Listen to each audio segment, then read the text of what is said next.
We be live, I think. Yes. Are we live? Yes, sir. Yes. Cool. All right. So guys, we're streaming on YouTube, Facebook, and Twitch. Follow us on Twitch if you're not on Twitch. Follow us on YouTube if you're watching this on Facebook. And make sure you subscribe to our newsletter for our juicy, sexy, blasphemous art, which our newsletter subscribers get for free. They're gorgeous, they're beautiful, and we make new ones every week. So subscribe to our newsletter to get our blasphemous art for free. Why are we so good to our followers? Why are we just... Because we're atheists that give a shit. Oh, I mean, No, you're changing that. Well, right from the very get-go, we're now getting deprioritized. It's okay. It's our motto. No. It is. Yeah, we can't say our own. I forgot. We can't say our own motto. We can't say our own motto. It's okay. It's okay. All right. So let's just. Yeah, coming in. What do we have? We're going to be discussing the news. We have 10 news items, and we're from the first one is let's get started. Can I clap for the first news? Let's clap I can. because it's the first news. Yeah, you know what? As long as nobody died, and as long as nobody got like molested or anything like that, Seriously harmed. Yeah. Seriously harmed, then we'll copy. First news. France bans hijab for Muslim women under age 18. On March 30th, the French Senate voted to outlaw the hijab for women under the age of 18 in public places. That's the important thing here. Emphasis on in public places. Also, hijabi mothers would not be allowed to accompany school field trips, and burkinis would be banned at public swimming pools. Before they are enacted into law, the new policies will first need to be confirmed by the National Assembly.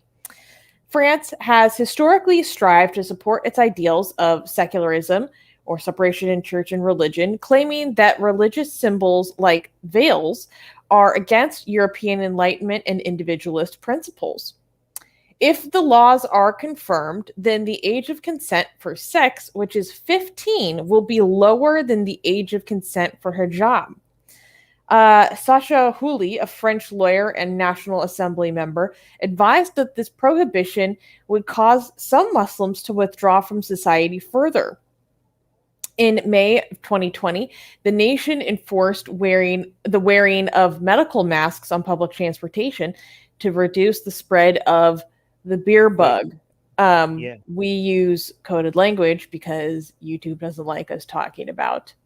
Yes, the beer bug. I hope people know what we mean when you say the beer bug. But yeah, continue. However, those seen wearing niqabs coverings that cover the same surface as a medical face mask will still be fined. Okay. This is insane. Yes. Okay. This is insane. And I say this as somebody who's been defending France's anti-segregation, anti-radicalism, removing privilege of that religion, especially Islam, gets in schools, in government. France has been an amazing role model for the rest of the world when it comes to how to the government. Again, they have been made mistakes, but they have been really good at how to, in most cases, in fighting Islam without actually demonizing Muslims, and at the same time trying to get them to integrate with the rest of the society. This is insane. Yeah. This is so anti-freedom. This is way too much government intervention. This is so Orwellian. This is fascistic. And if you don't agree with this, then I'm sorry, you're also fascistic. This is government coming in. Okay, I could see an argument being made for parents putting hijab on 3-year-olds, 4-year-olds, 5-year-olds, even 6-year-olds, 7-year-olds to be government. You might be able to convince me that that's child abuse, and the government could be like, yeah, parents cannot, this is not good for, I don't know, they're not getting enough sun, children, this is not good for their mobility, and they're not going to be able to move around as the rest of it. If you could come and show me scientifically that this is not good for the kids and this is being forced on the children without them, 18, 17-year-olds, they decide, they, you know, like telling the government telling 17 and 16-year-old girls that they can't wear hijab in public. Like, how is that not authoritarian? This is the birthplace of Enlightenment values. This is the birthplace of the freedoms, like limited government, and you know, the idea that people get to decide their own idea, the birthplace of what now we consider Enlightenment values around the fucking planet. Oh, sorry, I was sworn now too. We forgive you, Rivka. We forgive you. We already forgave him from the beginning. Yeah, I'm kidding. But this is like, this is, and now they them like, what is this? Who, if you support this because you hate Islam, we hate Islam, okay? But if you support this because you hate Islam for the wrong reasons, okay? We hate Islam because of the limitations that it does on people's freedoms and liberties and many other things, okay? This is like, you know, this is you turning into the monster. Also, I thought France was trying to encourage anti-segregation, like to how, like, what do you think it's going to happen? Like you just said it in the article, this is going to separate Muslim women from the rest of society, because guess what, if you don't allow hijab in public, well, they're not going to come in public. Do you know how I know this? Because somebody else tried this. It was Reza Shah made hijab in public illegal in Iran, okay? And guess what, these women didn't come out for 3 goddamn years. They stayed at home. They didn't go to school. They didn't go anywhere. They stayed at home for 3 years. Guess what? Now religious women are segregated from the rest of society. This whole melting pot thing is now, you're undoing a thing. You're doing the opposite of what you said you're going to try to do. Anyways, Rivka has her hand up. Oh, sorry. I think it is very has like a very reactionary feel to it. And it could still not be adopted. So we want to make that clear. But I find it interesting because they're adding the no burkinis, but yet in 2016, there was a French court that overturned a burkini ban that did exist in a region in France. So at that time, they, you know, said that this wasn't when it insulted fundamental freedoms, as such as the freedom to come and go, freedom of conscience, and personal liberty. And that's some of what the administrative court said with regard to the burkini ban of 2016. So this is even goes even further. It's not just the burkini, it's the hijab in public, and then the mothers not being allowed to accompany their children if they wear the cover. So agreeing with Armin that, you know, I do support the separation of religion and state, and if you are representative of the state, not wearing any religious symbol, no matter what that is, that makes sense to me. Also requiring no face covering, or have to removal of the cover in a high security location, a court, or, you know, something like that. But to say that a person can't walk down the street to the grocery store and wear what they choose seems to me very similar to the religion of Islam telling women they can't walk down the street to the grocery store unless they do wear something that they may or may not have chosen. So it's just the other side of that.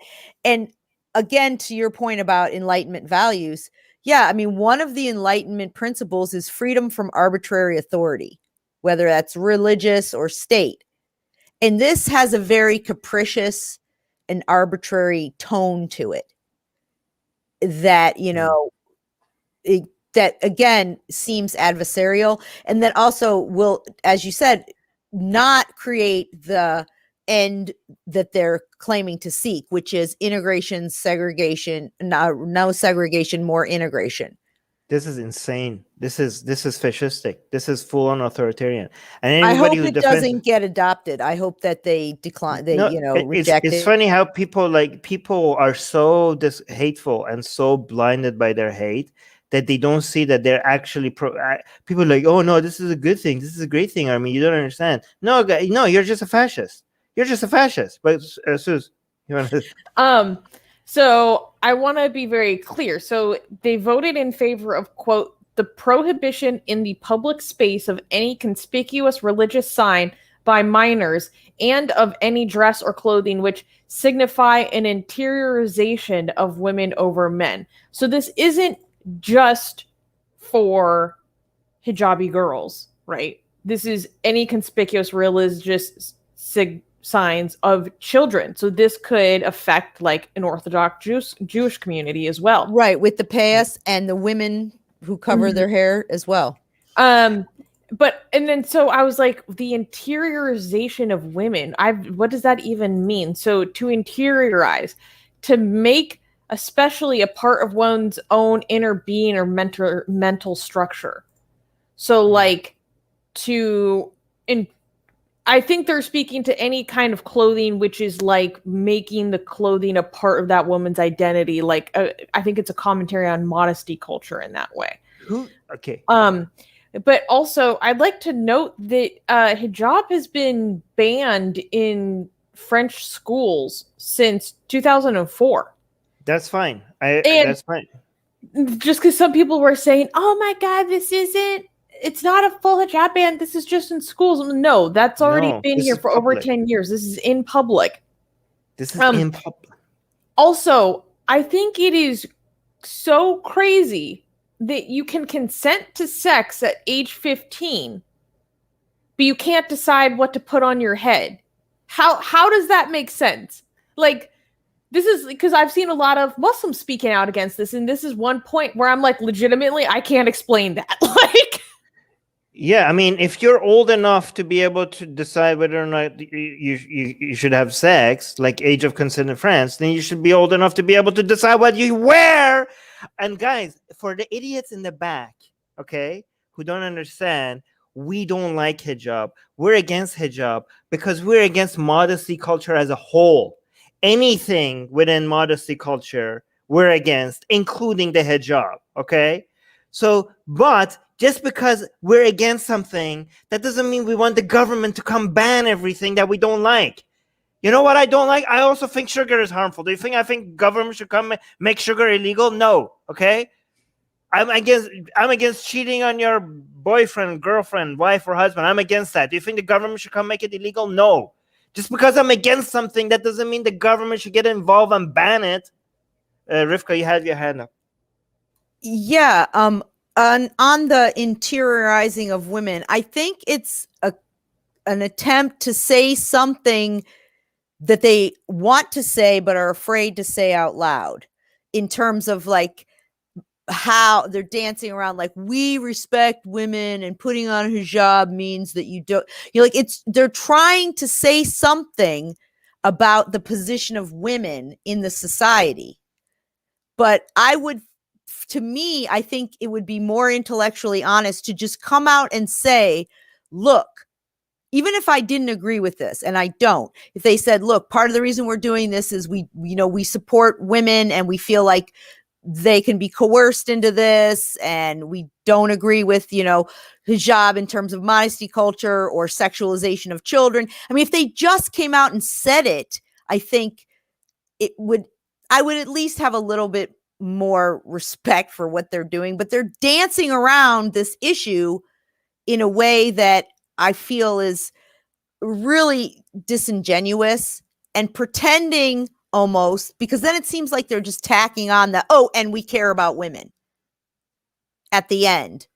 But really, we just want to punish you, even though it's for other religions too, but mostly you Muslims, we're punishing you. Mm-hmm. And to be clear, French President Emmanuel Macron has previously expressed, he's like, I don't think this is in accordance with French ideals. I don't think this is in line with our values. But he says that I don't want to make a law that prohibits it in the street. He's against this ban in public. So Macron is against this? Yes. Yeah, Okay. and he's stated as such when people have asked questions Wait. before. A lot of idiots in the live chat are like, "Oh, good job, Macron. Good job, Macron." Oh my, these idiots don't know that Macron is against this. So they were just okay. That's good. All right, Rivka, what were you saying? I was saying he stated as much, when he was talking about the anti-separatism and protecting children from FGM and things like that, or child marriage. People ask, well, are you going to, just take the hijab away or things like that? He stated before in the past and years ago when he was talking about Islamic separatism that he's not in favor of an overall ban in the street, and not civil servants, because he's right. It isn't in keeping with French values. Yeah, I mean, yeah. So just to be clear, I could also see arguments being made for why government officials should not be wearing any religious symbols. Okay. There's a good, easy argument to be made for that. I could see like why maybe people who are teaching to children maybe shouldn't be advocating for certain be wearing religious symbols. I could see why private companies could decide, like, you know what, in our private company, we don't want anybody working here that are using any religious symbols. All of this, children to like 3, 4, 5-year-olds, the government could be like, yeah, this is child abuse if you put hijab on them. Okay, all of this, you can make arguments for. In the bank, you could say like security wise, in the bank, you shouldn't be covering your face. Okay, there's a argument to be made that we're talking about. But now here we're talking about people that are older than what France considers the age of consent. The government is telling them what they can't wear in public, in the goddamn street. If this is not government overreach, what the hell is government overreach? Can someone please try to make an argument for me that makes sense of why someone who is 15 can consent to sex but cannot choose what they wear? Because I legitimately cannot think of a good argument. There are people in our live chat saying, oh, I'm totally for banning this before 18. She has to be mature enough to decide. And apparently that's arbitrarily 18. But she can decide to, or she or he, because this affects boys too, let's be clear, can decide to have sex. So they're mature enough to have sex, but not mature enough to decide what clothing that they wear. A clothing which symbolizes something I completely oppose. Because I'm really trying to find any argument that makes any sense. And it would make a little bit more logical sense, even if you were against it, to say, look, 18 is when you're an adult, so everything's 18. Right. To smoke, to have sex, to get married, to drive a car, drink, to vote, to wear a hijab, or whatever.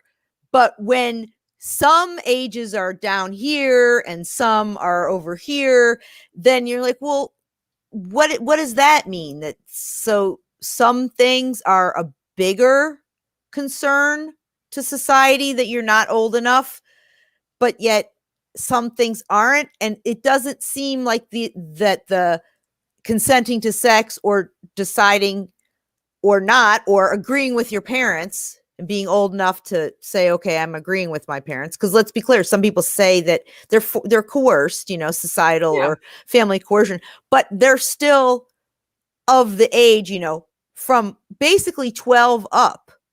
Once you hit puberty, you can pick your clothes.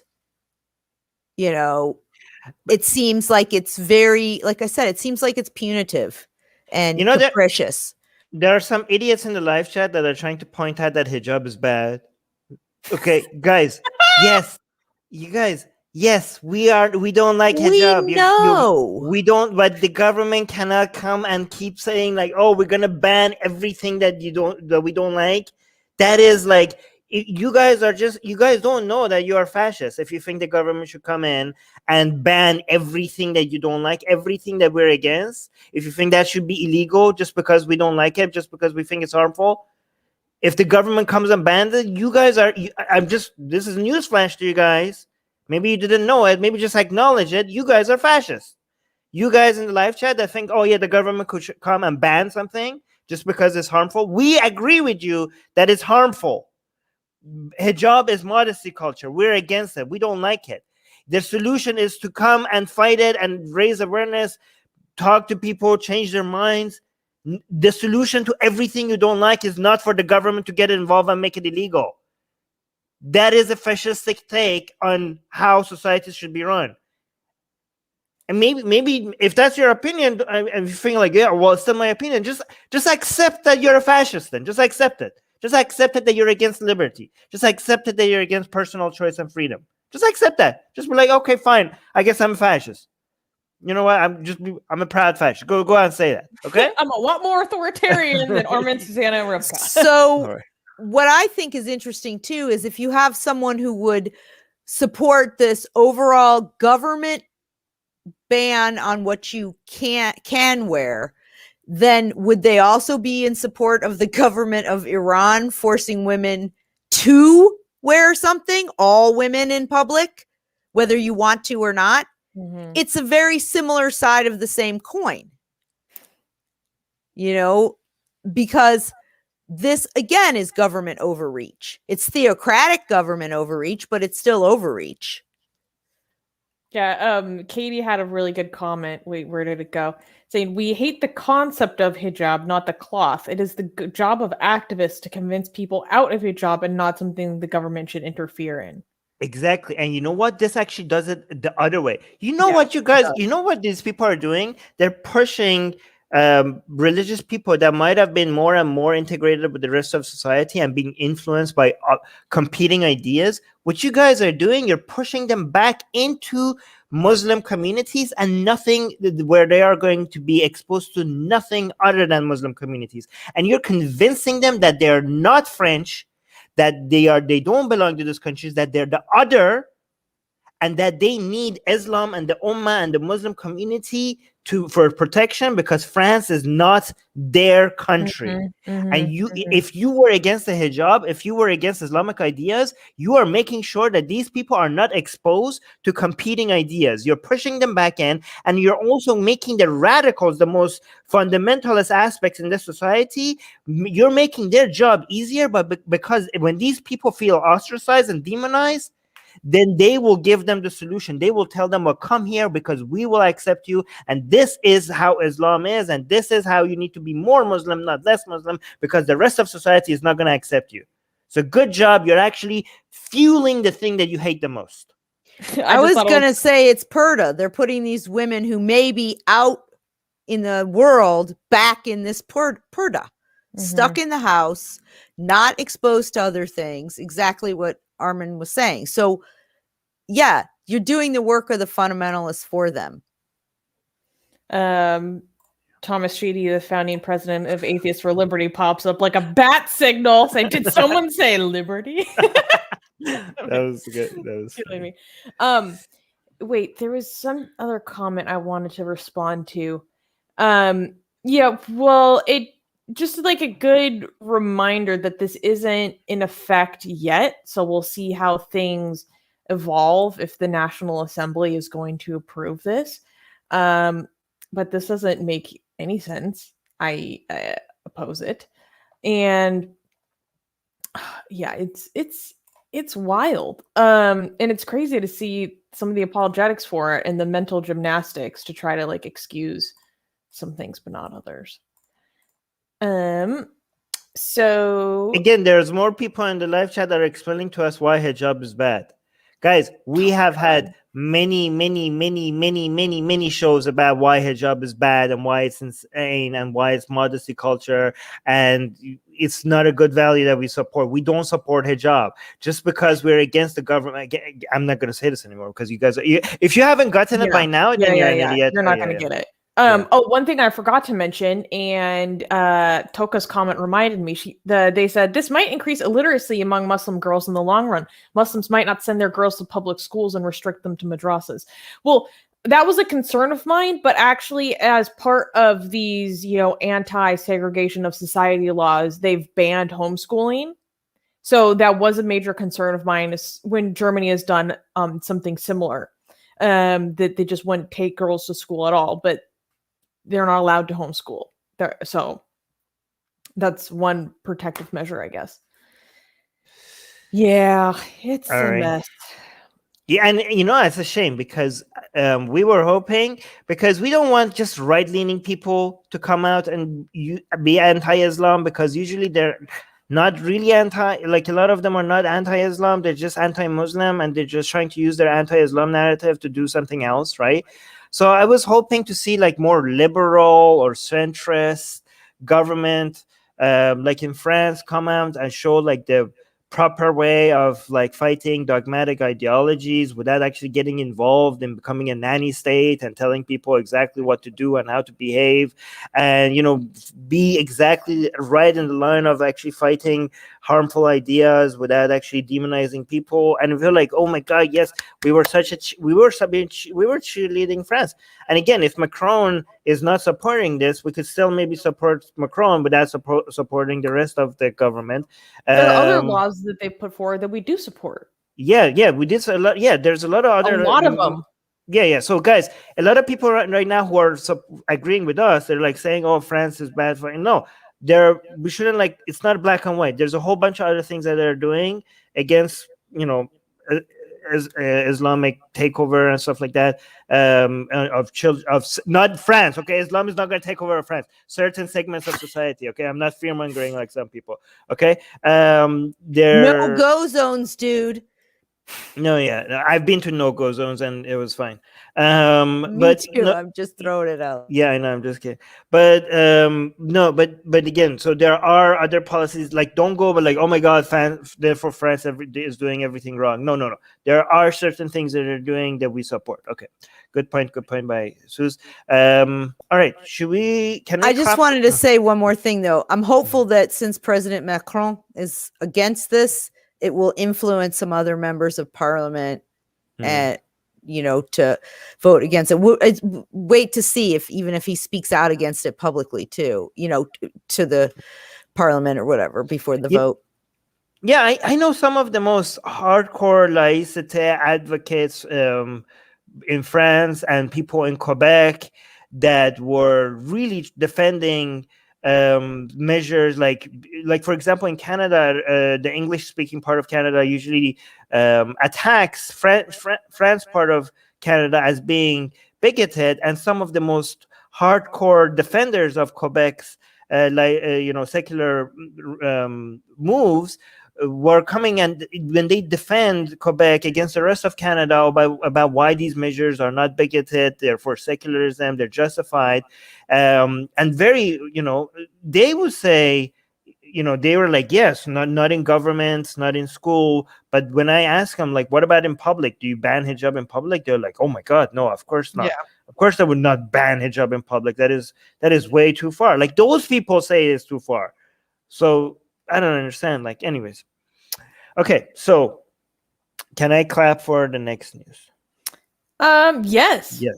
Next news. According to a Gallup survey, 47% of U.S. populations are members of some religious institutions. Another way of putting this is that less than half of the United States is a member of a religious congregation. 2 decades ago, the percentage was above 70%. Experts say that many millennials turn away from religion due to the mixing of right-wing politics and Christianity. Professor of the University of Notre Dame's Political Science Department, David Campbell, stated that this decline is, quote, an allergic reaction to the religious right. His research shows that an increasing number of Americans have moved away from religion as politicians, mainly Republicans, have combined faith with their politics. Campbell says that the current decline is likely to continue. Democrats are opting out of organized religion as religion has been closely linked with conservative politics. Co-founder of the Freedom from Religion Foundation, Annie Laurie Gaylor, said that the Gallup data suggests the U.S. is moving positively. She mentioned that even though the American Constitution forbids any test of religion for public office, politicians virtually have to wear religion on their sleeve to be elected. Wait, so are we saying that like we are happy with Trump's administration for finally having a positive influence for once? Like, is this actually us acknowledging that Trump did something good? Like Trump is like helping us get rid of religion because of how bad they were? It's not exclusive to Trump. I just want to have an excuse to be You just able want to say say thank you, Daddy Trump. That's what you want thank to you, say. Trump. Orange man, do something good. Yeah. Yeah, I thought this was really interesting. So, hey, Thomas is saying Dan Barker plays piano music to good news about low church attendance. Yeah. This is pretty interesting. So, because last week we talked about the decline in church membership, I thought it was interesting to have this perspective or analysis on what might be driving some of that drop in membership.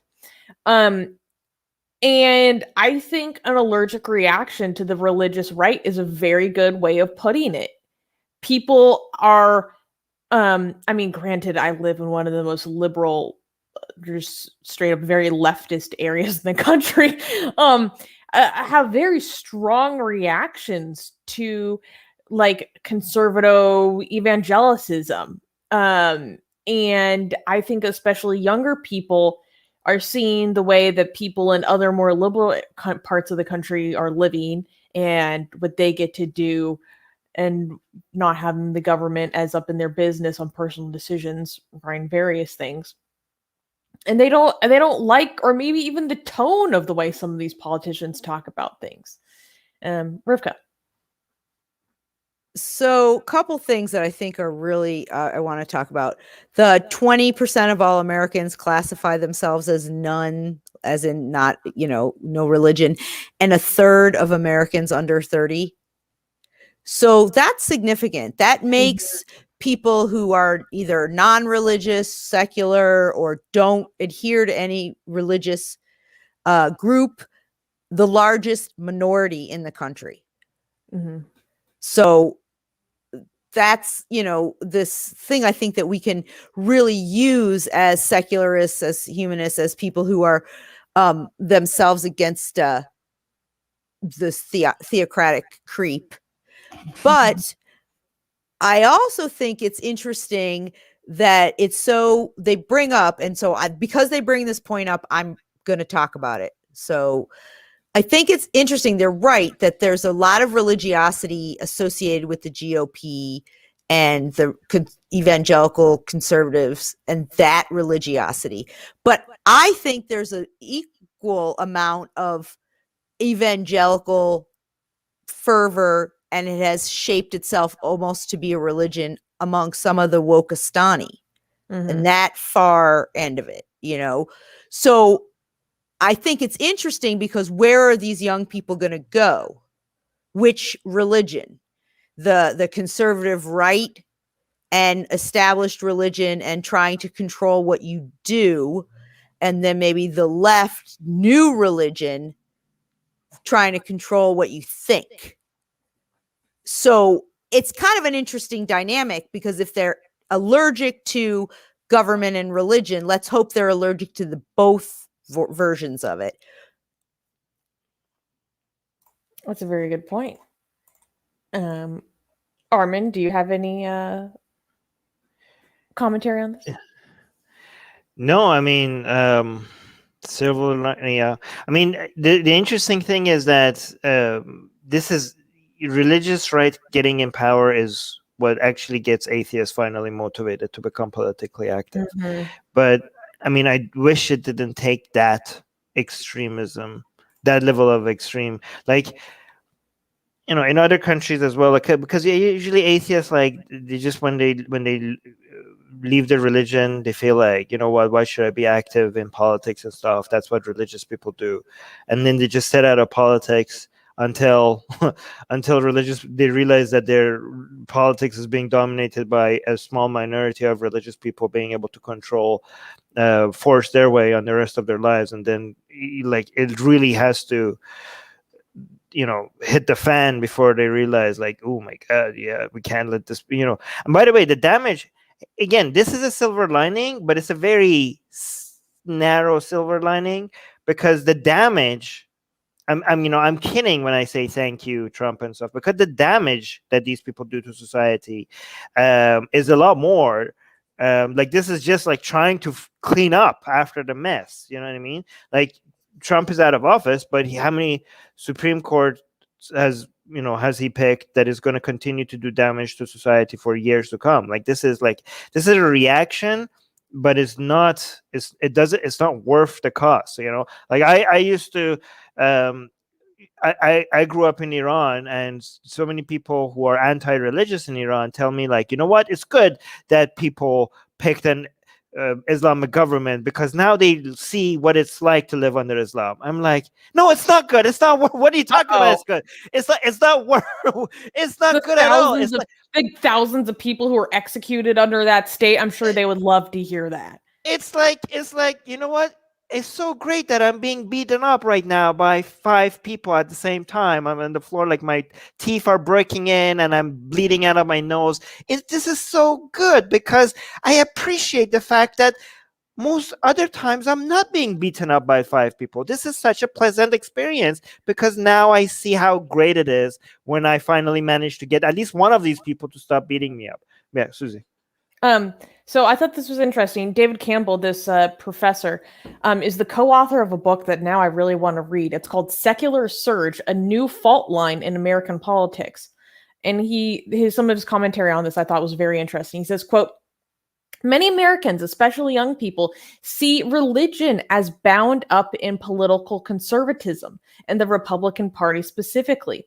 Since that is not their party or their politics, they do not want to identify as being religious.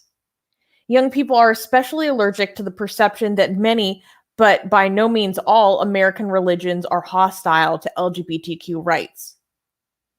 So I thought that this was very interesting. It's kind of like backward reasoning. It's like, I don't like your politics. I see you as being the most religious or the most firm or willing to push your religious beliefs on other people. And therefore, because I don't like your politics and you seem to be the most religious, I no longer want to be religious. I thought that was interesting. That's interesting. And I also think what's interesting is the point about a lot of young people, the way they now think, the millennial generation and the next one, whatever that's called, Y or something. I don't know. Gen Z. Z. The Zoomers. The Zoomers. So I think that that's a real truism. I mean, even in places that I know people are more traditionally conservative, or it's a more tradition-minded society, area of the United States, especially, young people do not care for the most part about people's, whether, their sexual orientation. They also seem not to care about mixed race couples or children. They don't seem to care about a lot of the issues that a lot of the old guard religious people are able to rile people up behind. It's just not like, it's so then to them, because so many of their peers and what they see and what they talk about has they've been moving along with the country, while these other people are kind of still living in, this little tiny circle 6,000 years ago in the Middle East. Yeah. And I think this is kind of good news. He continues saying, I see no sign that the religious right and Christian nationalism is fading, which in turn suggests that the allergic reaction will be continue to be seen, and thus more and more Americans will turn away from religion. Which is exactly what you just said, Armin. Yeah. Yeah. So, all right. keep it up as long as we push back well. Can I clap for the next news? Nah. We're No. No, I don't feel like clapping okay. for this. I don't feel it. I know it's not. I know nobody died, but I still don't feel it. Anyways, next news. Next news. Transgender Malaysian influencer arrested for blasphemy. In January 2021, Nur Sajat, a Malaysian transgender influencer, was arrested and detained. In 2008, she was accused of insulting Islam due to cross-dressing during a religious school visit. Although she was released soon after, the case is still ongoing. She could potentially face imprisonment and a fine. She has posted a video in which she expressed her reluctance to continue following Islam, primarily because of the mistreatment of trans people. The video went viral, and comments posted on social media in response included, I want to stone him now, and something I don't think I can say on YouTube. Due to these threats, she was forced to go into hiding. More than 100 officers were deployed to track her down, which critics say was a pointless display of excessive force meant to intimidate the LGBT community. At this point, it is unclear what has transpired in this case. Unbelievable. 100 people to track her down for doing what? For just saying that living her life, being who she wants to be. No, was it wants to dress, and leaving Islam too. She said she wants to leave Islam. Good. And wait, it would be better. And she said, that people who are anti-trans are the ones who made her want to quit religion, because we didn't do anything wrong, but people harshly blame us and think we're bad. So all of it, yeah. Just to be clear, being transgender is not illegal in Malaysia, but leaving Islam is, right? Mm-hmm. So so just like, first of all, this is not cross-dressing, because cross-dressing requires you to be a man who dresses up as a woman. Being transgender, she's a woman who's dressing up like a woman, so she's not a cross-dresser. So they're telling her that she was cross-dressing at an Islamic event, even though. So the crime, correct me if I'm wrong, because I haven't seen the details, but the crime that they're accusing her of is not being transgender. Even the crime is that she was disrespecting an Islamic event because they say she's a man who is dressing up as a woman, which is disrespectful to the event that she was at. That's one thing that Malaysia could consider illegal, and also her coming out and saying that she's considering leaving Islam because of the way transgender people are treated. Right? Is that correct, Sus? Yeah. Well, Malaysian law doesn't recognize her as a woman. So I was just about to say, yeah. I don't know, guys. That's two separate things, okay? No, that's true. It's two separate things. Yes, obviously Malaysia is a country that I would not expect. Okay, so yeah, they don't recognize her as a woman, but that doesn't mean that it's illegal for you to say you're a woman. You know what I mean? Yeah. So in Malaysia, being transgender and living as the gender that you are comfortable with, that's not illegal. They don't recognize the gender that you're comfortable with, but if you say that I'm a woman, they don't consider that illegal, right? Again, that's not. I don't want to give Malaysia a medal for that. That's not like I'm not congratulating them for that. That's just like that's how it is, right? However, so the accusation was like, oh, you went to a Muslim event and you're a man and you're dressing up as a woman in a Muslim event, and this is disrespectful to Islam, and that's a crime. Is that like the accusation here? One accusation? Yeah. But that originally happened a few years ago. That instance of the accusation of blasphemy was that because of her quote unquote cross-dressing, that's insulting Islam. So that happened in 2018. And then earlier this year, she posted a video talking about how she thinks it would be better if she left Islam because of the hate she experiences. And so, due to the complications arising from this video, Nur did not show up for the scheduled hearing related to the 2018 case, after which a warrant was issued for her arrest. And at that point, that is when over 100 officers were deployed to track her down. Get this So woman she out of said Malaysia. that she was physically assaulted by the police Yeah. officers, and she filed a report about it in 2018. So we haven't heard anything with regard to that portion of it either. Okay. Suze, do you mind? Some people in the live chat are saying Rivka is echoing. She's not echoing for me at all. I'm I know hearing that- the echo as I'm hearing So, it. Suze, because you don't hear the echo, it must mean that it's going through you.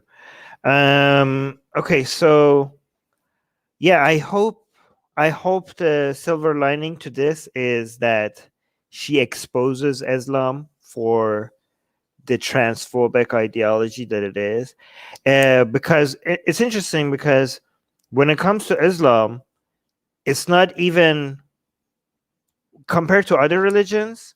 Other religions lead to transphobic conclusions, right? Because of the dogmatic nature of it and the appeal to tradition, blah blah blah. But Islam is the only religion that I know of that has it in its text, like directly, unambiguously, explicitly pointing out trans people and cursing them, right? By the Prophet himself in Sahih Hadith, right? There is no other religion that is more directly and outright anti-trans than Islam. And I hope trans people help us lead trans people in Islamic countries are at the forefront, at least help us expose Islam for the anti-trans and anti-human religion that it is. I hope they join us at this fight, because they are a major target in Islam. But yeah, Suze, you have your hand up. I also wanted to give a plug and a shout out to ex-Muslims of North America, because I found out about this case because of their persecution tracker. So Armin, if you go to the right corner, click on persecution tracker. Go to the view map. So this is a really cool resource that ex-Muslims of North America has, where they have this map where you can look at all these cases from around the world of people who have been persecuted for being seen as, dissidents or critics, or maybe they are Muslim, or they're a minority sect, and people who are in some way persecuted from Islam. It's a really great resource. I really suggest you guys check it out. I learned a lot, and they update it frequently with recent cases, like this case of Nur Sajat in Malaysia. It was very recent, just in January. So yeah, I suggest you guys go give it a look and support ex-Muslims of North America. They do really, really amazing work. And this is also just like a really cool map that they have set up. And there's tons of different ways you can look at it too. Yeah, this is amazing. This is so cool. Oh, look, it's here. I found it. Yeah. Wow, this is so cool. It's really cool. I wish there was okay. Yeah, there needs to be some scrolly thing here, but overall it's great. Yeah, that's amazing. That, by the way, what the map that we showed you, it takes a lot of resource. Like a lot of people don't understand the costs associated with doing Yeah. projects like this. So I'm really, and this is really helpful. Like honestly, like yeah. we should have, I don't know, Muhammad Sayed come here and maybe take us through the map and introduce more people to it and just talk about it at some point if he's willing to come. That would be interesting. That would be Yeah. Oh, thank you, AGA, for linking to Hey, it. thanks for AGA to put it in the chat. All right. No, I was gonna ask, can I clap for the next news? And it's definitely a no. Okay, next news. Okay. Indian woman beaten to death for opposing Holi celebration. On March 29th, a 60-year-old woman was beaten to death in her house in Mawati Tola locality in Etawa, Uttar Pradesh. Around 10 a.m. that day, a group of men were celebrating Holi outside her house. When she complained about them celebrating in front of the house, the group of men in an inebriated state entered her home and beat her to death with sticks and stones. When her family members, 2 women and 3 children, attempted to stop the group, they were also beaten up. So this is just like crazy. Do we know this to be for like how certain are we? Is this is crazy? Mm-hmm. Apparently, there woman. were other incidents of, over exuberant Holi celebrators. Some guy who had been celebrating was also apparently, according, really drunk and drove a tractor at high speed into 6 people. Holy crap. So, I don't know. I mean, it seems like they're kind of taking it to a really drunken extreme. This is insane. I don't even know what to say to this. So what did she like? I don't want to ask what did she say because as if it makes it make any more sense. I don't know what to say. I'm lost. She probably asked him to please be quiet and not party in front of her house or something. It doesn't really matter. It doesn't really matter if it wasn't. Yeah, it doesn't even matter if it was unreasonable. Because so I don't know. Unbelievable. Are we? Do we know, guys? By the way, no news that we report here is 100% certain. If this happens to be incorrect, we'll let you know. But Uttar Pradesh, man, like what the hell? Is Katie in the live chat have any opinion on this? A lot of different sources in India were reporting on this. Really? Yeah. Okay, maybe here's. I'll respond to this. Atheist on YouTube saying India is fast becoming what it hates. Pakistan. Was the woman a Hindu or a Muslim? Do we know if the woman was a Hindu or not? Actually, that's not known. Hasn't been made clear based on what I've been reading. Goddess Katie is saying Holi is a celebration of Radha and Krishna. Krishna's. Oh yes, we have an art for that. We can't. I'm not gonna say that because YouTube is gonna. I don't know what YouTube is gonna think. Holi is a celebration of masculinity and sexual harassment of women. What? Men put in. Okay, I'm not gonna read that either because YouTube might not like that. But you guys could read it off the screen. Oh my word! But yeah, guys, Hinduism is just a way of life, okay? Why are you guys picking on Hinduism? It's just like, guys, like, go pick on Islam. It's just a way of life.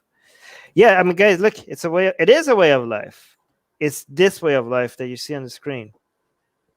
It really drives me crazy, too, because of, like, all the harassment I've gone through from, like, Hindu Tavis being like, we're so peaceful. We would never do this. Like, oh my gosh, how dare you? And I'm like, there's a lot of violence amongst like people who practice your religion, particularly towards people who oppose it. Maybe she didn't even oppose it. She was just like, guys, can you not do this in front of my freaking house? We don't know. Well, by the way, like every time, like for the past, I don't know, every time this happens, but this happens a lot in India, right? Like we constantly, have news like this in India about somebody dying because of offending Hindus somewhere, right? Am I imagining this? Because I can't remember the last time that this didn't happen in Uttar Pradesh. Like, is it every single time that, like, do the other states in India not have crazy stories like this, or is it just other? Like, I know it's more in Uttar Pradesh for sure, but is it just Uttar Pradesh, or is it like mostly Uttar Pradesh? I've been wondering that myself, because the only news I hear out of Uttar Pradesh is like the worst news, right? So I think my lens has been very skewed because that's the only thing that's brought to my attention. We have covered news of like some pretty intense stuff that didn't happen in Uttar Pradesh, like a lot of the tantric things we've been covering. Like, I think some of them had happened in Bengal sometimes, other states. But yes, you're right, a lot of it, if just on my familiarity with it, a lot of the worst crimes against people who dissent, if you consider this dissent against Hinduism, like, tend to be in Uttar Pradesh. Like, a lot of other ones tend to seem to be more of just like wild practice in general. But it seems like in Uttar Pradesh is where the worst backlash happens. But like I said, I've had a very skewed lens because that's all I see out of that area, So people in India, please correct me. Or anybody with statistics. You don't have to be in India. Anyways, can I clap for... Yes, I can clap for the next news. Yeah. Sign some good news. Hey, okay. Next news. Sudan government and rebels agree on the separation of religion and state. Congratulations, Sudan. Okay. Making fantastic progress. On March 25th, the Sudanese government and a significant rebel organization signed a document that paves the way for a final peace agreement. The document stated that religious practice and worship should be secure for all Sudanese citizens by separating culture, religion, and ethnicity from the state.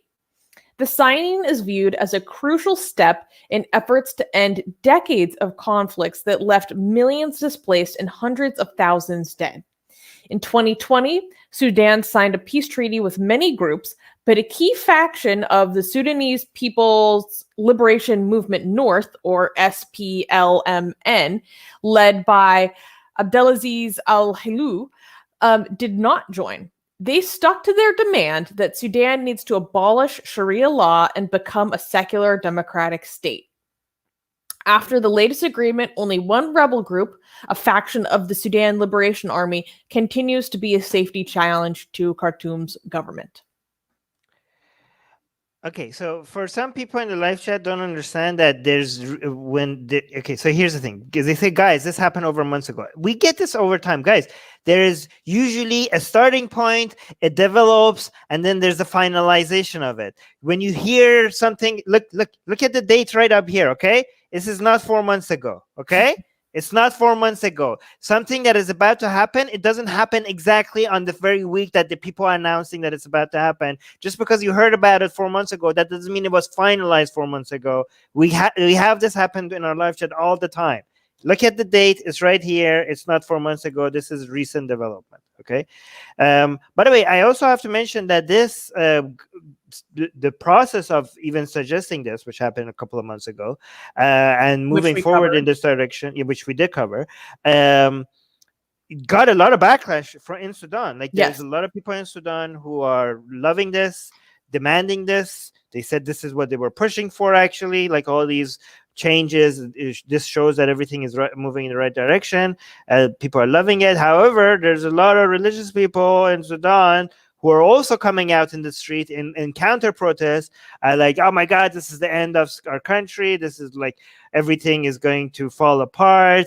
Liberalism is taking over. The sky is going to fall. The degeneracy is going to take over the land. Corruption in the land. The corruption and the spreaders of the corruption in the land are now in the position of the government.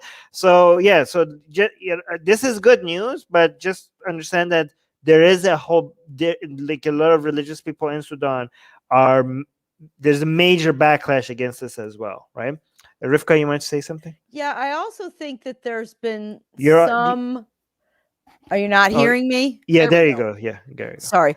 I also believe that there's been some discussion of how much will the military back these measures, since they had been supporting Islamists for years in some areas of the military. So there's that question again too, in terms of like the pushback. And then the other thing that I thought was really great about this article is that it says that there will be no state religion. The state is not going to adopt a religion. So it's saying, not just are we separating it, but we don't have anything to do with a religion. That's your business, not state business. And, coercion or forcing religion on people. So I think it's really, yay, good for them. I'm glad to see that they've finally been able to negotiate to something, and that they're going to be moving to a more secure, peaceful, and free Sudan. So yeah, actually what you're saying, Rivka, is very important, because not just for Sudan itself, I need to see the world rewarding Sudan for this, right? So Sudan has been changing dramatically in 2020 and 2021 for good, okay? And there are sometimes some countries that make moves like this for good, and the world does not reward them, and then people regret moving toward that direction. There needs to be a signal to the rest of the countries who are overly Islamic or authoritarian, that look at Sudan needs to be used as an example. The rewards, the investment, the tourism, the international relationship, it needs to be, the floodgates have to be open to Sudan, and the opportunities to show as a way to show to the other countries, especially Islamic countries, that this is the way. Look at all the benefits. Here's, for example, let me give you an example. Okay, when Libya open the door to the world and be like, you know what, we don't want nuclear weapons, and fine, we're going to be more close there to United States. The fact that Gaddafi eventually fell and died, I'm not saying that wasn't justified. That guy was a piece of crap, but that's used often as an example to some Islamic countries, like, hey, don't work with Western countries or other countries. Look at Gaddafi, and you end up, it doesn't work in your favor, right? So we need to learn from that mistake. Sudan has been removed from the terrorist list, so fantastic. They now have closer relationships with Israel, but it needs to be like other countries, not like investors should see, like, okay, look, oh my gosh, Sudan is joining the modern world. This is now a stable country that we could go invest in. And if people in that country start noticing the economic change and the freedom, and be like, ooh, I like the taste of this is good, right? If they notice that and they like it, and the government see the benefits from the people, if the people now like the government because of all these changes that is being made, other governments in North America and the Middle East will take note. And this is what scares Saudi Arabia, because Saudi Arabia doesn't like the democratic model in Islamic countries. It constantly tries to come in and find ways to destabilize. A lot of the stability in countries in North America, North Africa, when they move towards democracy and less Islamism, and also less just authoritarianism, Saudi Arabia tries to come out and destabilize that, because it will encourage people in Saudi Arabia to demand more freedom and stuff like that. And Saudi Arabia is scared of that, right? So the odds are against the movements for democracy and freedom in Islamic countries, right? Especially because of the influence of Saudi Arabia. But the world needs to reward this, and I hope that Sudan makes a lot of progress because of this, so that other countries could take note. Anyways, somebody want to say something? I just wanted to say something about your point about Saudi Arabia. I also think that part of their defense mechanism against, democratic movement in the Middle East, in the Muslim world, the MENA region, is they also, not only do they sabotage things, but they also seem to perpetuate the stereotype that you can't have democracy in the Middle East. You have to have authoritarian rulers. Right. This is this thing they say all the time. Like, it's the only thing that works, And I think that they have a significant interest in keeping that stereotype or that, lie alive because it benefits them. Very well put. Very well put. Can I clap for the next news? Yes. And next news. Next news, the fight to decriminalize extramarital sex in Morocco. #repeal 490. On February 22nd, the Moroccan Outlaws, a youth social movement, called on political parties to repeal Article 490, which criminalizes sexual relations outside of marriage. Based on reports from the Public Prosecutor's Office, almost 15,000 people were charged under this article in 2019. The Moroccan Outlaws have been fighting to repeal this article since October 2019. On February 3rd, a sexual adult video of a single mother from Tetuan was published on the internet without her knowledge, and she was sentenced to a month in prison. This case pushed the Moroccan Outlaws back into action. Former Minister of Social Development, Nuzha Skali, spoke in favor of revoking Article 490. Deputy Fatima Zahra Barasat stated that the state should not have the right to control private relations, but can punish what it depicts as a threat to civil decency, as is already specified in Article 483. Director of the Moroccan Outlaws, Sonia Terab, stated that it is a chance to reconcile young people with commitment, to push them to pursue politics.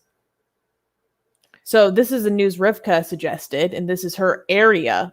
So I'll let her take it away. So a couple things. So as Susanna mentioned, this has been going since 2019, and it started then with this journalist who was charged with having an illegal abortion and also sex outside of marriage. And then kind of they had this movement in 2019, and now it's been brought to the forefront again. And I want to bring up the fact that the young woman who did not know that this video was being circulated on the internet has been charged and has been in prison for a month, while the person who shared the video remains completely uncharged. He apparently lives in the Netherlands, but that's freaking crazy. Yeah. So, this Moroccan Outlaws, a couple things about them. They've been very modern in terms of how they're conducting this campaign. They have social media, they have Facebook. They're out there using the tools of how you conduct a modern running a modern social media campaign against this. They've been sending letters to members of parliament. They've got all these different groups. They're asking people, are you for this repeal? But what's interesting is that one of the ministers who was, hinting that he might be on board with this is saying something like, well, this is really difficult because on the one hand, you have religion, and on the other hand, you have individual freedoms. And I thought that was very interesting because what he's doing is tacitly, agreeing that religion impacts your individual freedoms. Yeah. Without, so much as saying that. And so that part's really interesting. And the thing is, like, 490, criminalizes sex outside of marriage. So that would be adultery as well. You can go to prison for that.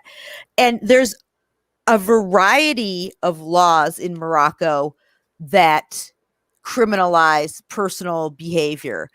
The Penal Code 220 and 221 are rules on individual freedoms that have not been repealed, that people have attempted to repeal in the past too. So even though Morocco sells itself as the soft Islam, and you can dress how you like generally if you're in Morocco or Casa or Rabat, but it still has these rules. For example, 222 is you can get arrested for eating in public during Ramadan. So there is a lot of you can go to jail for 6 months for that, up to 6 months. And so there's a lot of social coercion too. And that's something that some of these activists and these parliamentarians who are interested in repealing this talk about, kind of turning everybody into these agents of the state to report on people's personal behavior.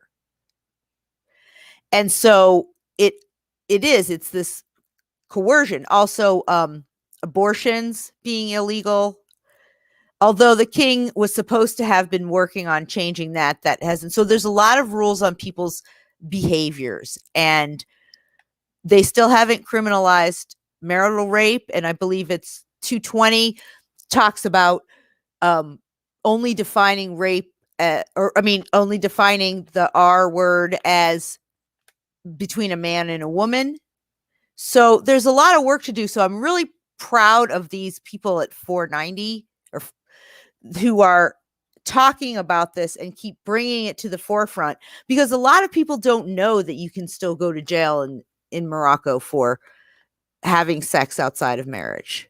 You can, or for eating in public, because especially if you're a tourist or somebody who's visited, you are not necessarily seeing that side. You're seeing, people wearing whatever they want, drinking alcohol at a bar, enjoying themselves, and don't realize it's been a lot. And also even in Western Sahara, there's been allegations of, inhumane treatment. So Morocco, while I'm really applaud everything they're doing to move forward, I'm really happy to see all these young people who are trying to bring this to the forefront. And if you want to, you can go on Moroccan Outlaws on Facebook and like it. Cool. Thanks for the suggestion. They sound like a really cool group, and I like how they are also trying to use this opportunity to highlight to the youth to get more involved in politics, help join and fight for your own individual freedoms. Yeah, 15,000 people were charged for this in 2019. 15,000. That's huge. And that's probably just who were charged. There are probably a lot more who were arrested with this, I'm assuming. That's huge. Let the people have sex, man. Let them have sex. People have gone to prison in Morocco, not just for premarital sex, adultery, and also homosexuality. Yeah. So this is very much government in your business. The nation, the king, but it's also this guy who was talking about religion is right in the sense that the motto is, God, king, country. I believe that's how it is. And it's, spelled out in these, rocks and Agadir. And it's this big, and a lot of people do support the monarchy. Some people don't, but I know a lot of my relatives are very happy to go out and clap when the king drives by. So I'm hoping that he will get behind this as well and speak out against it.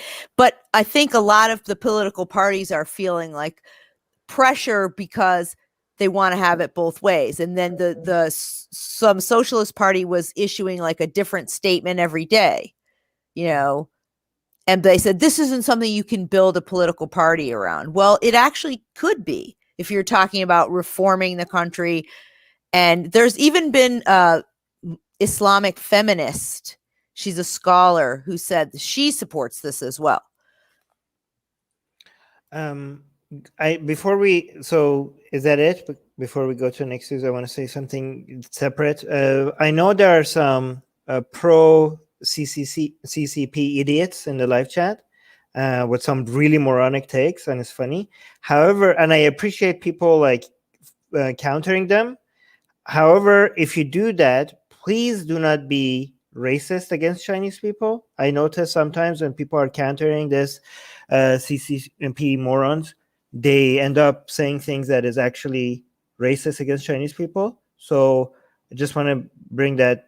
You're not helping. If you think you're fighting CCP by making statements like that against Chinese people or using any form of stereotypes to make fun of them that is usually used against Chinese people, you're definitely not helping. So please stop that. All right, but all the other people who are ridiculing these CCP idiots, good job. Can I clap for the next news?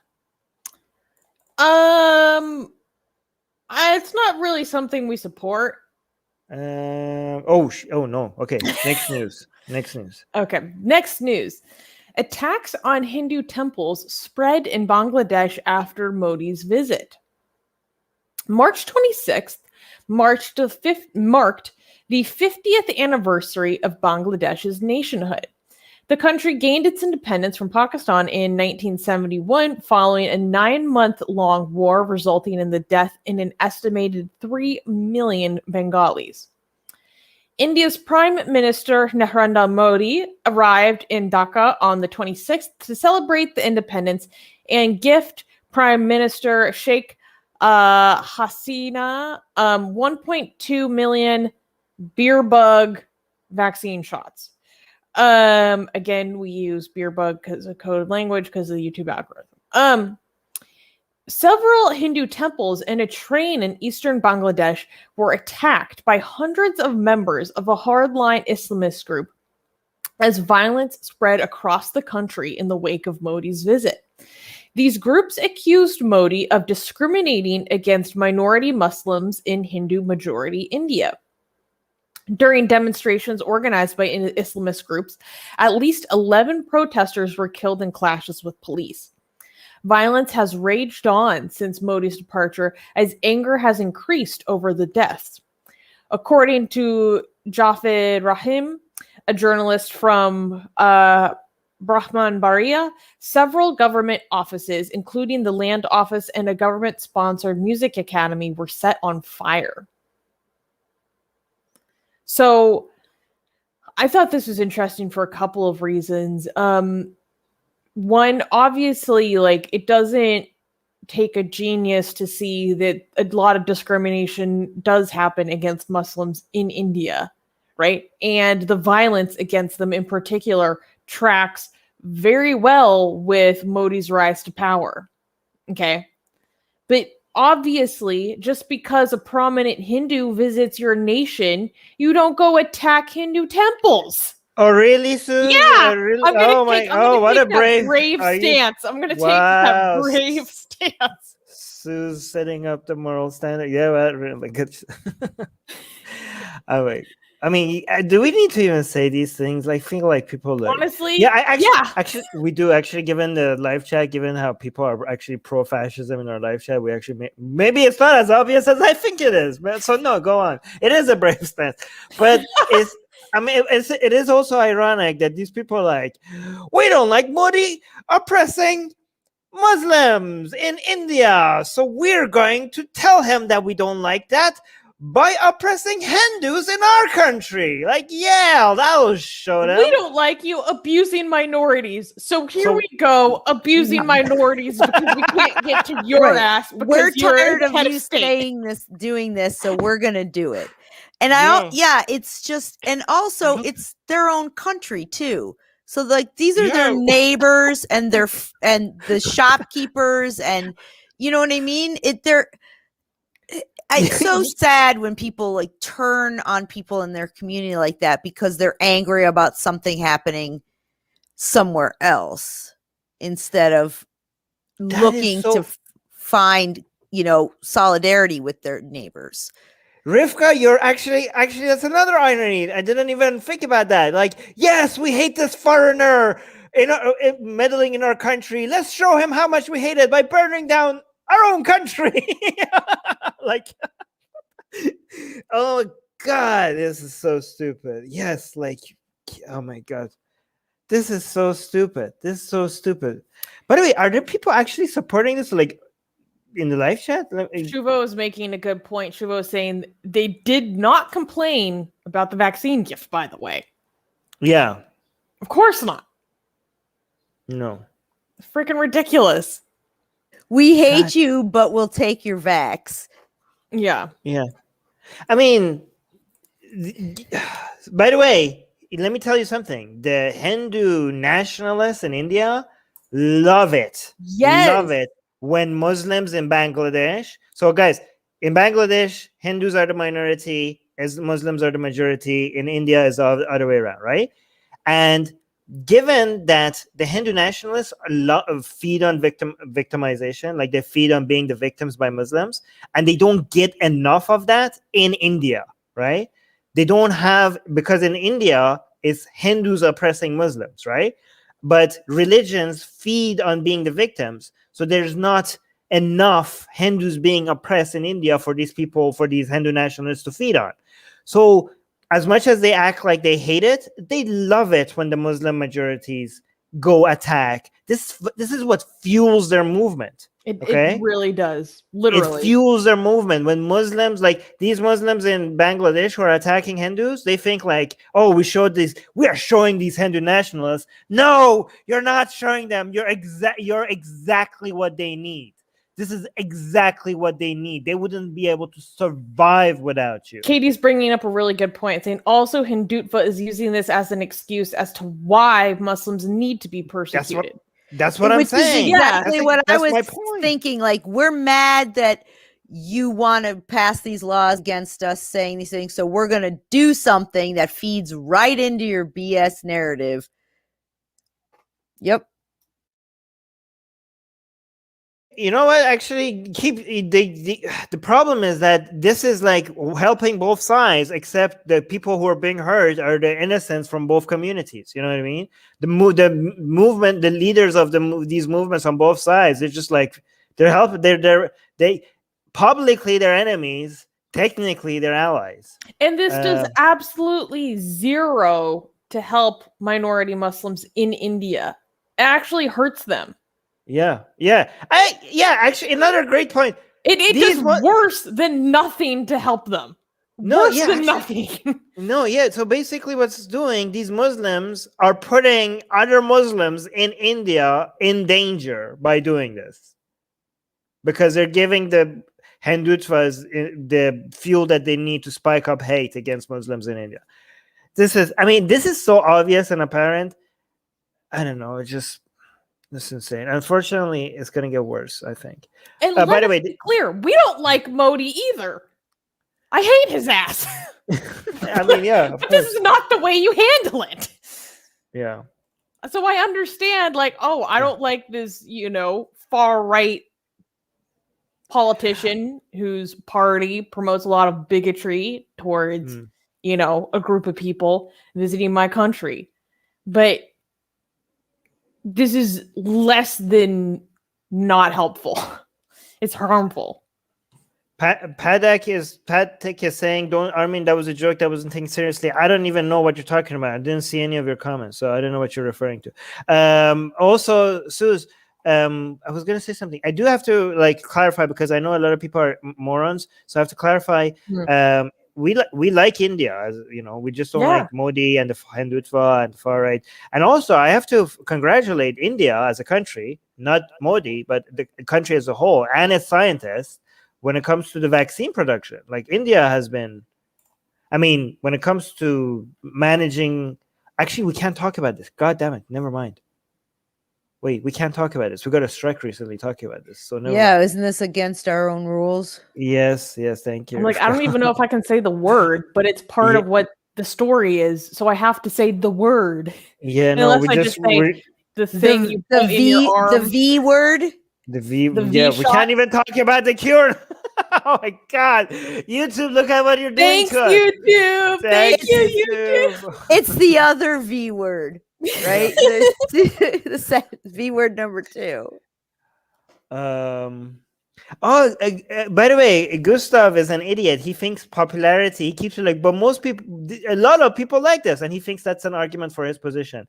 Gustav thinks that like he's an atheist, but he doesn't know how the arguments that he Logical uses. fallacies work. Yeah, like he uses like look at this idiot. Like, hold on, let me show you how stupid this is. So majority of India is right wing. Support and voted for Modi. You guys are deaf. Oh, That wow, doesn't mean we Gustav. have to like him. Oh my God, that makes him correct because most people like him. Gustav, you are officially the moron of today as well, just like last week. How do you I was about keep to say, I winning? think he won last week. He won last week as well. How does he keep winning it every week? Amazing. Anyways, can I clap for the next news? Let's clap, Yeah. but we don't actually like this. Okay, next news. Next news. Indian court rules freedom of speech is not a license to hurt religious feelings. Uh-oh. On April 7th, the Allahabad High Court denied the anticipatory plea of a Popular Front India activist, Mohammed Nadim. Yeah, Mohammed Nadim. The Popular Front of India is a Kerala-based Muslim organization which has been accused of terrorist activities. So terrorist is a coded word we use because of the YouTube algorithm. Mohammed Nadim had allegedly made comments against Ram Temple's foundation stone laying ceremony in Ayodhya. Wait, I never say this right. Ayodhya, and asked Muslims to come forward to protect Babri Mosque's site. When his bail plea was rejected, the court observed that freedom of speech does not grant a person permission to hurt the religious beliefs of other citizens. The Ram Temple is being built at the place where in 1992 Hindutva extremists destroyed the Babri Mosque. Nadim's counsel, Yusuf Uz Zaman Safwi, said that Nadim's anticipatory bail application was rejected without considering his claims. In November 2019, the Supreme Court declared the mosque's demolition was illegal, but handed over the land to a government-run trust. So, just as a little bit of background, the site of this temple is highly contested, and it's been highly contested between Muslims and Hindus, and even Shias and Sunnis, since like the 18th century.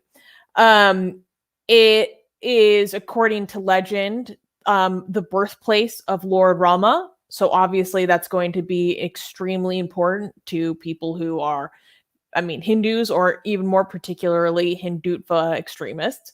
And, but for hundreds of years, since like the Mughal Empire, it was a mosque. And then in 1992, it was demolished by extremists. And then there's been contention ever since about what should happen with this site. There was a period where it was just closed off to anyone of any faith. I think that was in the 40s. And anyways, now it's highly contentious and is going to be rebuilt as a temple, which is why they're talking about laying this foundational stone. And this guy said he was against this and wanted Muslims to oppose this. And that's offensive enough. Wait, that was the offensive thing? I thought he was like, he said, I'm going to go pee on it or something. Like he just said, what did he say? I need to find it exactly, or what. All right. While you do that, important. let me just say something. Okay. Listen to what this says. Okay. They're saying the court, correct me. So the court is saying freedom of speech is not a license to hurt religious feelings. Mm-hmm. It is a license to hurt religious feelings. It's exactly that. What are you talking about? It is a license to say anything as long as it's not a crime like advocating for direct violence or scam or libel. hurting people's feelings is not something that's supposed to. I mean, what else is freedom of speech for? Actually, wait a minute. It's not only freedom of speech. Not only freedom of speech gives you a license to hurt other people's feelings. The entire point of it.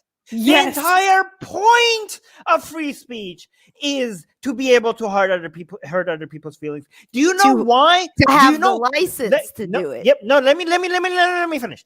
You know why the entire point of freedom of speech is to hurt other people's feelings? Because if speech that doesn't hurt anyone's feelings does not need any laws or rights to protect it. If you're saying stuff that nobody is hurt by, nobody is going to come and attack you or try to silence you. So you wouldn't need freedom of speech. The entire existence of freedom of speech rights is a license to be able to hurt other people's feelings. And this is the court in India. Like, what is this the highest court in India? I don't know. I get very confused about how the Indian court system works. No, this is a high court. Okay, it's a regional. It's a regional high court. It's not the highest court. I hope, I hope when we get to the highest court in land, there's some more sane people on that. But Rivka, you want to say something? Well, I think you got to it, but you were saying about, the fact of being able to say it, and that's what it means to have the license, right? You have the protection of the law to the degree that no one can kill you, hurt you, beat you up. The government's not going to come after you as they're doing here for saying what you think. So this idea that somehow people have a right not to be offended. No. And what's really interesting is there was a ruling by another judge which related to something about us and someone's offense. And that judge said you don't have a right not to be offended. You went looking for offense, you found it, and now you are upset. So I find it interesting that you have some judges saying one thing and some saying another. And I also feel like that what these people were arrested on was this Penal Code 15.3a, which also, it's so overbroad. Promoting enmity between different groups on grounds of religion, race, place of birth, residence, language, etc. Yeah. So anything you say about anyone could potentially be illegal. But they only really go after people for the religious stuff. It's 15.3a coupled with 295a, which is why do you still have your hands up? You're just talking. India's West. Well, okay. Thanks, teacher. So I haven't been able to find exactly what he said, but here's the information that I was able to find. He allegedly delivered a speech against the foundation stone laying ceremony of the Ram Temple. So it's not that more specific. And so here's something from the judge. In his order, Justice C.D. Singh said, quote, "The fundamental right to freedom of speech and expression in a secular state is not an absolute license to injure and hurt religious feelings and faiths and beliefs of fellow citizens. A person who takes the risk of dissemination of blasphemous messages is not entitled to get the discretion of the court exercised in his favor." I think that is ridiculous in this case, especially because of how highly contested the history of this specific site is. The ownership of this site, it's been going through the court for decades. And whether or not the court, the history of it originally is itself very contested. There's a lot of different opinions on it. So say someone has a different historical analysis of how this site originated. What if they don't agree with So what's the what is crime? accepted as fact? What is the crime he's being? This guy did not like that they were doing laying foundational stones for this I new know, temple but on a what is he being demolished mosque. charged with? What is The he being crime charged is he with? said bad things about the stone. Blasphemy. Okay. Well, Blasphemy. so like I said before, 15.3a and 295a are essentially what is India's blasphemy laws. They're not called Yeah. blasphemy laws, but in Right. effect they are, because they're And about offending religious beliefs. Although, like Rivka said, it applies to other characteristics, but to my knowledge, it's not very common for them to be applied for other characteristics or protected groups. But I wanted to make a small commentary on Rivka's thing, comparing it to our situation. With our situation, what was different though was that lawyer suing. give some context to people. Yes. about So what- there was a really butthurt, like Hindu nationalist lawyer who's been like judicially harassing us or like other entities on behalf of our content. coming because after Atheist of Republic. Sexually Nuisance value lawsuits. The nuisance value lawsuits. And actually bringing our case all the way up to the Supreme Courts, not a regional court, high court, but the Supreme Court of India. But yeah, go on. Yeah. So, two differences. One, the Supreme Court thing was separate. I'm talking about how he was trying to sue the telecommunications ministry, and Facebook itself for our content being on the platform. So that was a personal suit. We were not a necessary party to that suit. What was different was that, like I said, that's a suit. So that's like just between the necessary parties, right? That's not like the judge rejected his bringing this before the court on the basis of you went looking for this and then you said you were offended by it and then you wanted to sue people over it. Like that's your fault, right? Yeah, so that was civil. Matter. This is criminal. Exactly. And another key distinction is that he filed that in a local court in Delhi. This is happening in Uttar Pradesh. So obviously those are very different environments. Probably a very different temperature towards these types of things. I'm not, familiar with the judicial culture of different states of India, but I'm making the presumption that things would be a little more intense than Uttar Pradesh. Right. By the way, some people are making the point in the live chat that we often make. What if we get offended by the Quran and Hindu scripture? Like, is that a reverse Uno card on them? Like, can somebody actually try this in India? Somebody brave? Actually, no, don't try this. You might get, your life will get ruined.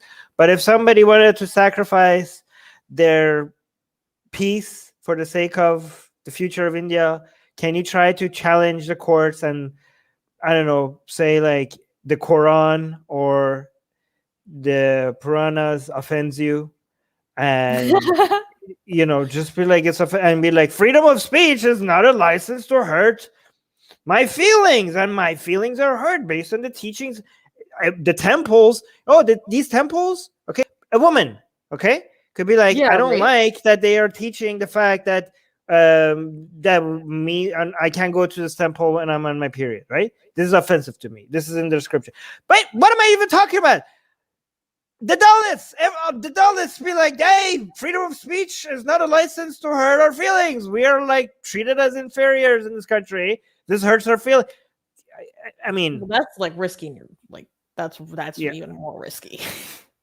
Yeah, I mean, but Armin, that's kind of exactly what the temple of the Satanic temple does. They use these laws for supposed, religious freedom, and then they say, okay, well, what about our religious freedom? And then it forces these lawmakers into a position of either having to say, no, that's just about us, or is there a Dalit community, like union group or something, that could like make a collective case against Hinduism and the fact that their feelings are hurt? I mean, they have a lot more to complain about than just hurt feelings. But I'm just saying that True. just True. they're using their own. I don't know. That's an Well, understatement. a lot of that anti-Dalit rhetoric and scriptures and all that stuff, it does all the things that 15.3a says. It causes enmity between people based on their group, Dalits. It it causes a break in the cohesion of the community. All these things. That's exactly what it does. Yeah, Goddess Katie is saying we need a dharmic version of the Satanic Temple in India. What would that be around? Would that be like? I was asking Susie, who's like the devil in Hinduism? Who is it? Is it like? Was that guy that stole Sati? Sita. Sita. Was that the guy? Sorry. Was that the It guy? seems like they're both. No. Some of the goddesses are It's- bad and good at the same time too, like a destroyer and Yeah. a creator, like a No. devil too. Destroyer is not a bad thing in Hinduism. But no, that demon dude with a lot of heads that stole Sita. He actually is worshipped as the good guy in certain parts of the India.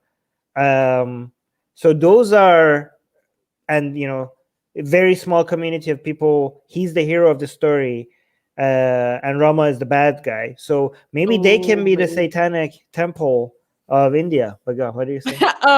So Katie is saying that the closest thing is not the goddess Kali, but the Ashura Kali. That's what I was trying to say before I was hyperactive, dominant conversation interrupted. No, but you're saying it's incorrect to say being a destroyer is a bad thing. I mean, Shiva is a destroyer. Because I didn't get to finish. I was going to say the destroyer and the creator, like Kali, was going to be my next sentence. But Kali She's is the also good. No, Kali is But good. she has a demonic or a bad kind of side. And there's a lot of demons in like Tibetan Buddhism, which is very similar in a lot of ways to some of the Indian stuff. You know who is actually closest to Lucifer? I was talking to Susie about this in Hinduism. last night. Yes, Agni. Agni is the light bringer. Agni is a light bringer, just like Lucifer, right? Mm-hmm. And he also brought fire as a gift from the gods to humans, just like Prometheus. So, and he's also named, the name Agni is the same thing as the word where the word ignite comes from, right? And he's also seen as one of the gods that is closest to humans as all the other gods. So maybe, and he's the fire god. I mean, actually, he's already said he's not demonized, so that's not going to work. But anyway, Susie, what are you going to say? The demon that stole Sita is called Ravana, and so Parik is saying Jai Ravana, Jai Ravana, glory to him. Oh yes, we should do that. The Jai Ravana community, we should make that as for the Dalits. The Dalits. Well, there already is a tradition of worshiping him. I'm wondering. Wait, what was that? Actually, never mind. I know exactly who we should make DFI. The Dalit that Rama killed for being a Dalit. Oh, and not following his dharma. Yes, there needs to be a temple around that guy. There needs to be a temple around that guy, the victim of Rama, for dying for being There's something in the not following the dharma that if you twisted and played with it, you could get a good name for it too, like not my dharma, or something, or my dharma is none of your business, or I'm trying to think of some way that you could work that. But yeah, mind your own dharma. Yeah, look, mind your own dharma. Shambuk was the guy who was killed by Rama. Killed by Rama, right? Was it Rama? Yeah, I think it was killed by Rama. And he was a Dalit. He was an outcast. We could make a temple around that for Dalits. Okay, and again, this is not a real religion. Just like the Satanic Temple is a made up religion that people don't believe in. It's to make a point. And by turning it into a religion, of like legally a religion, but belief-wise, people actually don't believe in it, right? As a religion. So we're not actually promoting religion. We just technically, legally on paper, it's a religion. And therefore, we could create a community for Dalits to demand their religious privileges and going out and telling people that we're being discriminated against based on our religion, based on our beliefs. We're being offended. We are offended. Like, you constantly go out and use the same standards to defend themselves because we made a temple around Shambuk. We need the Shambuk temple for the Dalits and Dalit allies. Well, people are saying it probably shouldn't be Ravana because he was actually a Brahmin. Yeah, so Shambuk. Okay. Let's do Shambuk. Yes. I'm gonna write that down. All right. Oh, wow. Let's make art. Let's make art with him. I was just about to say, why don't you make a art about him? Yeah. Or one of the, oh my goodness. What? Oh, I mean, if you just go to Google Images, it's a lot of beheading. Oh, okay. See? Shambuk did nothing wrong. Hashtag Shambuk did nothing wrong. Yes. Okay. All right. Cool. Hashtag Shambu did nothing wrong. Mind your own dharma. Hashtag Dalit Lives Matter. Exactly. Hashtag Dalit Lives Matter. Yes. ARN, we have looked his information story, so we don't need your advice on this. Thank you so very much. We already have a lot of people that help us with this. ARN, like, oh, you don't. This is what butthurt people do in the live chat. Every time we say something we don't like, they're like, oh, you haven't done your research. You don't know what you're talking about. They have nothing to say other than being like butthurt over what we say. Oh, here, got it. Katie. Katie saying Shambuks studied the Vedas, which led to the accumulation of bad karma. So Rama killed him. That's how the story goes. Yes, I know the exact. So CARN, we actually know the story. And Katie, we already have Katie to help us with the story and all that. We don't need your help. Thank you so much, ARN. We already knew that too.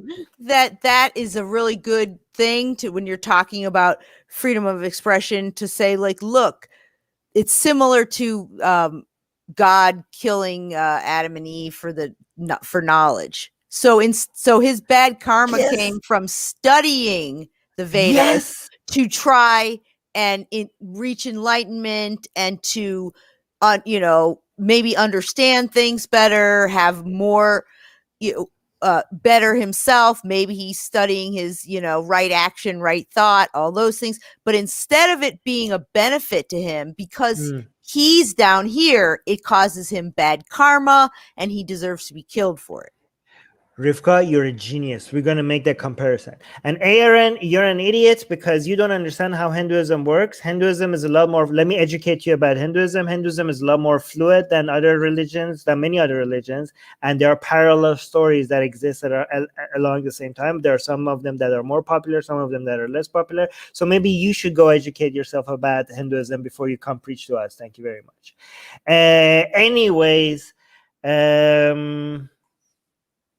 all right, can we clap for the next news? No. Oh, actually, this story is going to trigger Gustav and that other idiot in the live chat. We got a bunch of tankies in the chat recently. I don't know what's going on. I don't know what his name is. He's idiotic.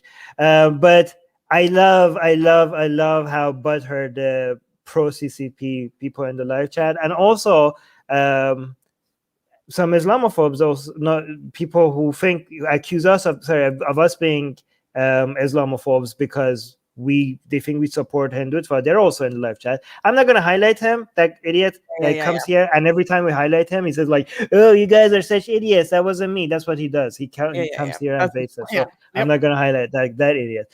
Anyways, I love it because we need to trigger some tankies today. So let's trigger some CCP supporters with this story. Oh, really quickly, Binary Skeptic is saying Katie's a goddess. No one can disrespect Katie. True. And hi, Binary Skeptic. Good to see you.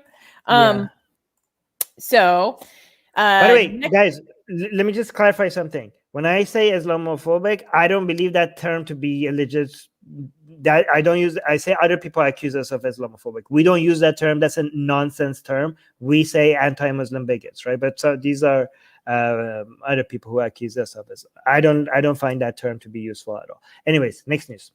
Okay, next news. Chinese Christians held in secretive brainwashing camps. According to Radio Free Asia, officials in China are detaining Christians in undercover mobile transformation facilities to make them reject their faith.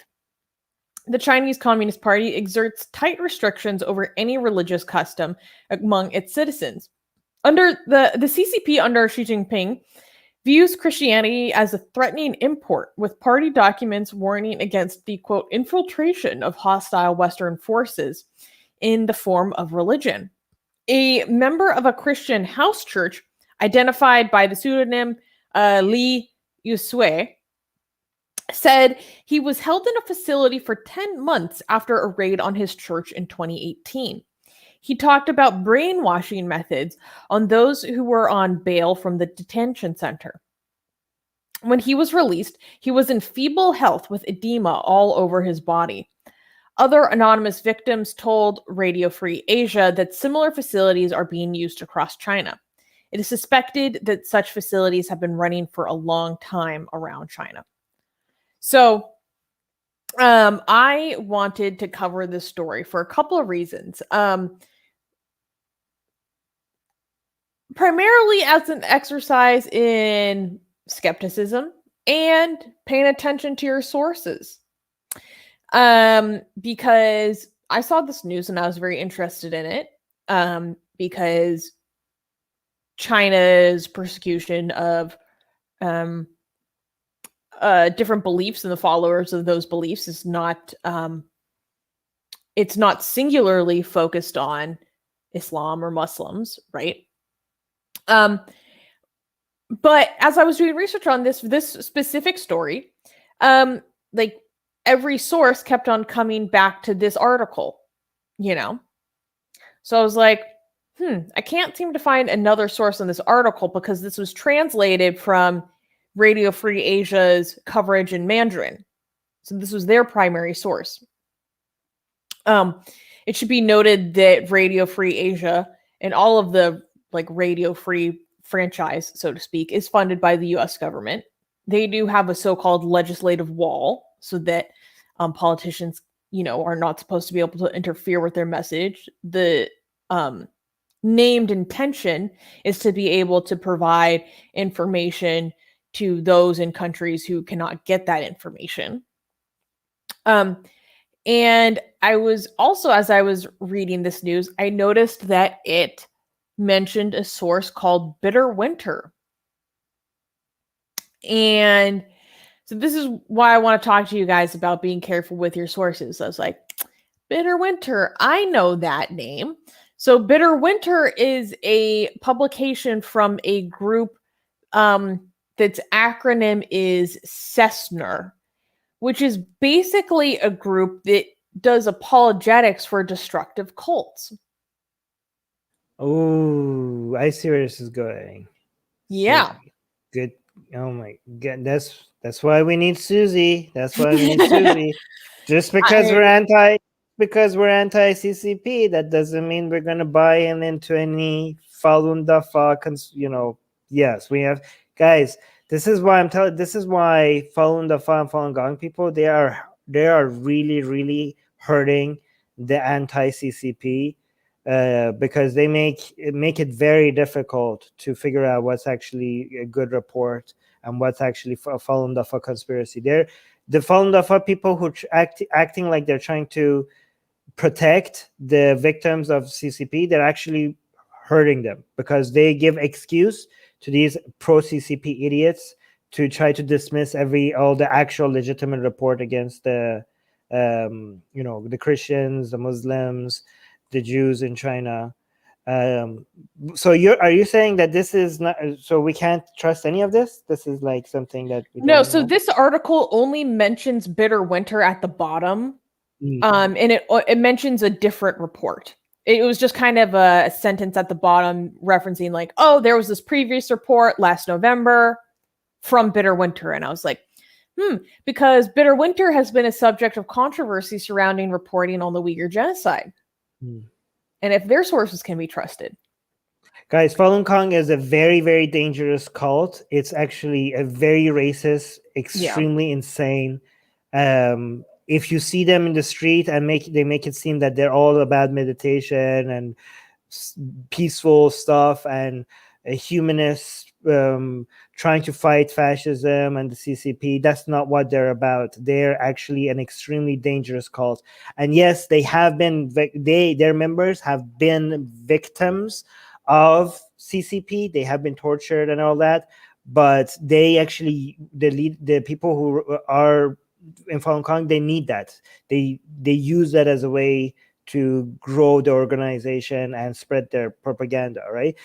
So you could at the same time defend Falun Gong members who are victims of CCP without actually making excuses for this cult and the propaganda that is spreading. So be careful with not, when you're actually sharing information about the crimes of CCP, be careful not to, because Falun Gong actually hides, like when they have a lot of outlets and a lot of videos, and they don't make it very obvious that this is a Falun Gong outlet. So it's like, I don't know how can people actually go and make sure that they're only sharing credible information. Suze, you have your hands up. To be clear, so Bitter Winter seems to primarily focus on issues Christians face in China, but it's not exclusively that.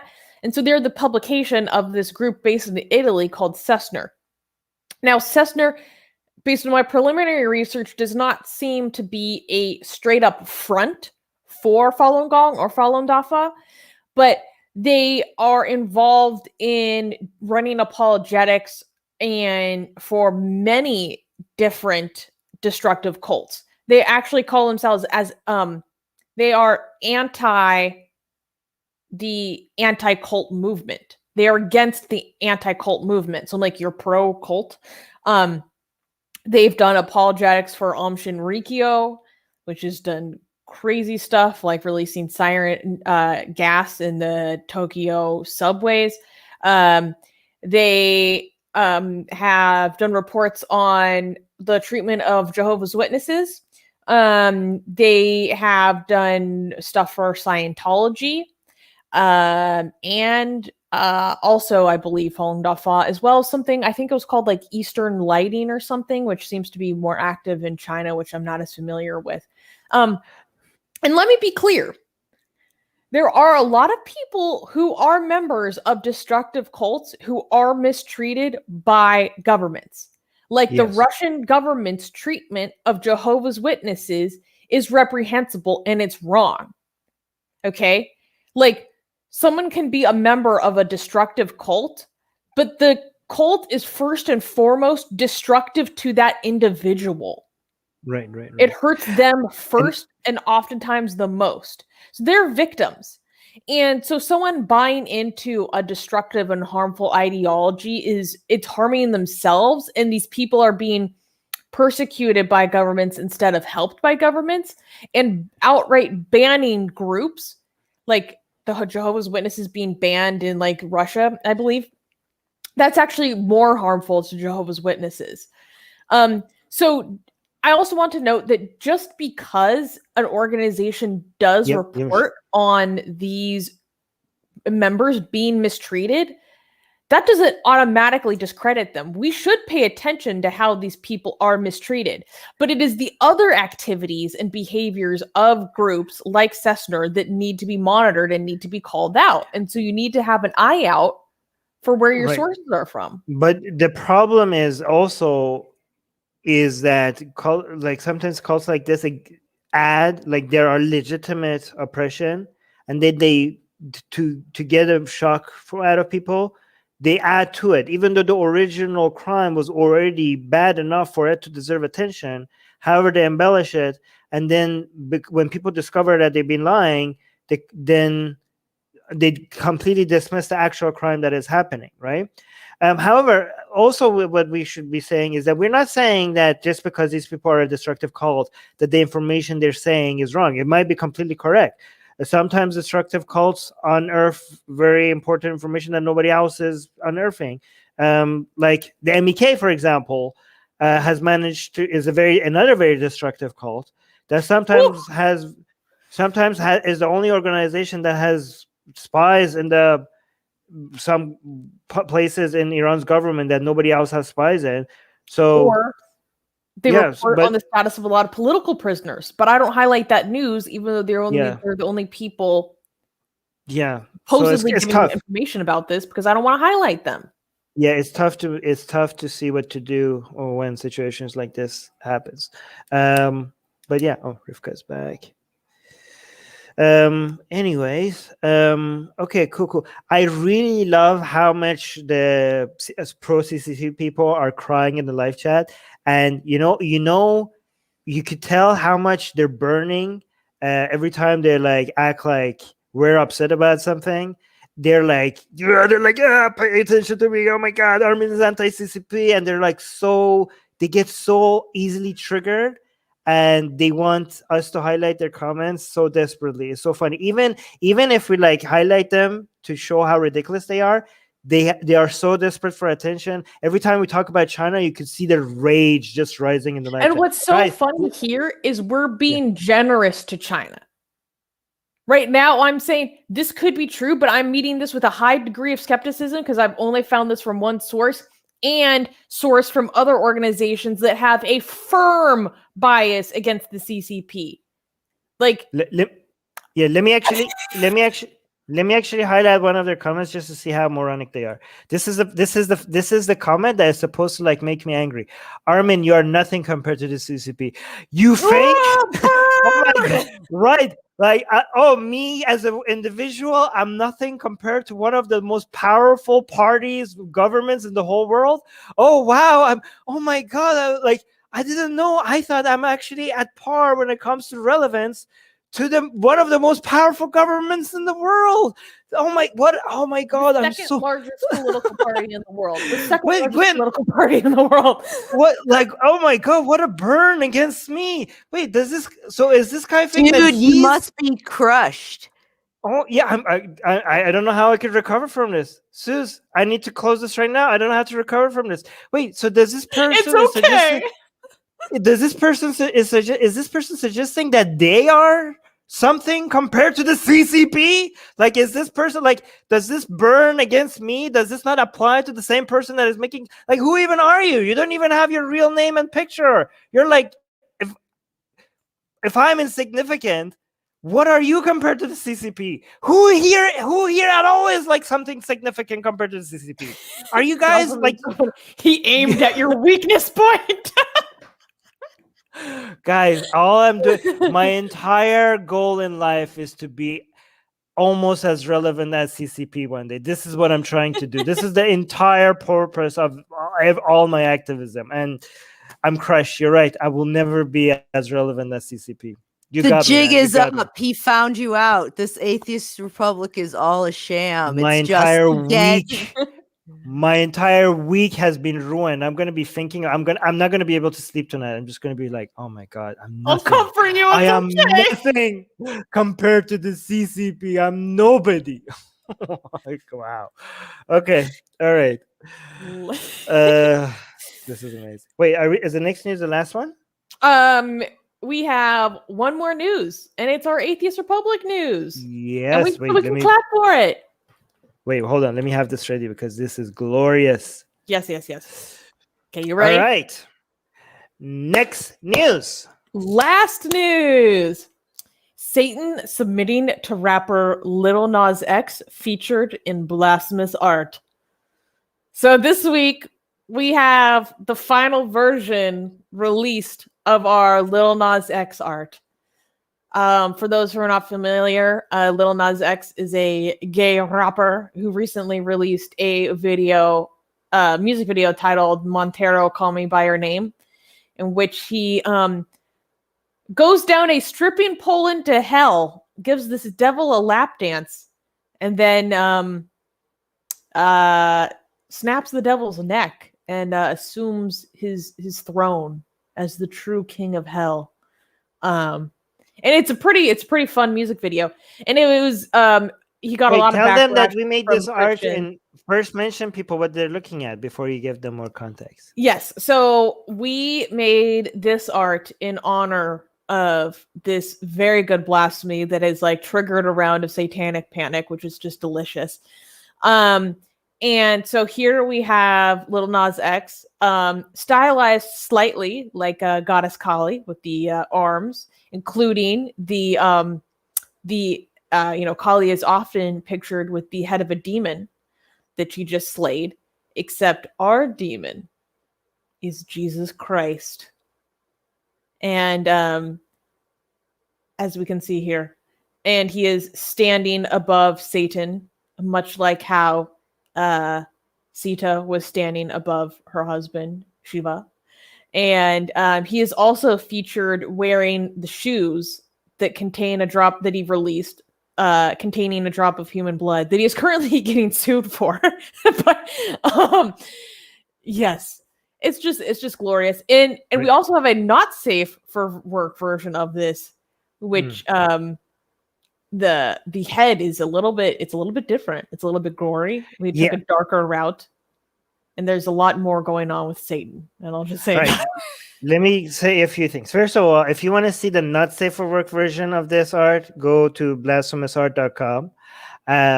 Yes, and the not safe for work version is Jesus is not a skull, because we don't know if we show the actual head. I think that would be not platform friendly. So, but yeah, this whole position of holding a head above this bowl and making sure the blood doesn't get underground, that was inspired by Kali.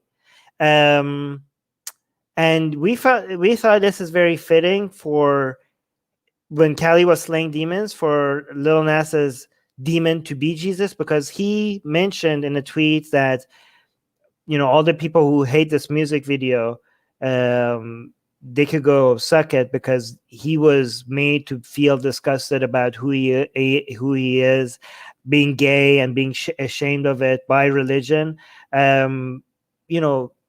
He had to experience that for a lot of his life. So we thought basically like this, our interpretation of that was that basically Christianity was his demon, right? His demon inside was Christianity. So when you're slaying your demon, his demon would be Jesus. So that's why he's beheading Jesus here. And again, so Susie mentioned that Kali was standing on top of her husband, and given how close Little Nas got to the devil in that music video, we saw it fitting for the devil to be playing the role of the husband here. And also, guys, when we cut this segment of the video out, like this is like you guys are watching the 2-hour version of all the 10 news, but we cut this in pieces and then we release them on YouTube. Go tweet this video at Little Nas, so maybe he sees this art, and actually get the safe for work version of this. By the way, all our newsletter subscribers have access to all our the safe for work version of our art for free. So this is the safe for work version of this art. We make like 1 or 2 arts every single week. Okay, we have, guys, can you believe it? Thanks to all the patronage support that we're getting, we are making art like this, at least one new one every week, sometimes 2. Isn't like, you saw how glorious this is? Well, we're making another one this week. This was this week, and another second one this week as well. It's amazing. And you know how much fun this is for me and Susie? Like, we have an amazing artist, and me and Susie, we just sit back and we think things, and we think it, and it turns into, we have the best job, Susie. We just imagine things, and our artist turns it into art.